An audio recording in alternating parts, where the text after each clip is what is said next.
Betsy Devos is getting a lot of flack for her recent CNN interview where she didn't have a plan or any guidance for schools reopening come the new year. The CDC had guidance for states to reopen, so why wasn't Devos working with the CDC to create guidelines for schools? Some European nations have started sending their children back to school earlier this year with social distancing requirements in place. And in places like Austria, Denmark, and Germany, COVID cases continue to decline, even with their kids in school. But that's not the case in the United States, where schools are still closed.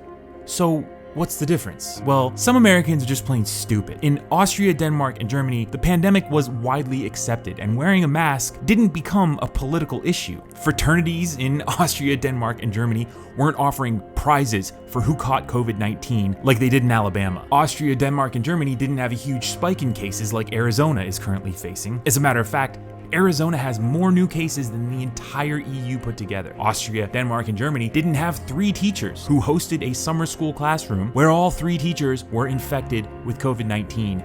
And one of them died. And if you ask this administration about that teacher's death, their response is, well, that's just the price of educating kids in schools in a pandemic, as Kayleigh McEnany pointed out during a press briefing when she was asked about that teacher. There's a way for essential workers to go back to work just as our meatpacking facilities did, just as you all in the media are essential workers. We believe our teachers are as well. So while we're just starting to have the conversation about reopening schools, it's important to remember that we are in a shitty place right now. And some Americans have proven time and time again that they are dangerously ignorant, refusing to wear masks like the many Kens and Karens we've seen, flaunting their indignant stupidity on social media, or people refusing to social distance like these boisterous pigs who opened their grilled cheese restaurant, encouraging visitors to leave their masks at home. So if things do blow up in our faces, which it looks like very well could happen, given our inability to listen to science and reasoning, it's our government's responsibility, and Betsy DeVos's, to be prepared with plans for every situation that could arise. From reopening,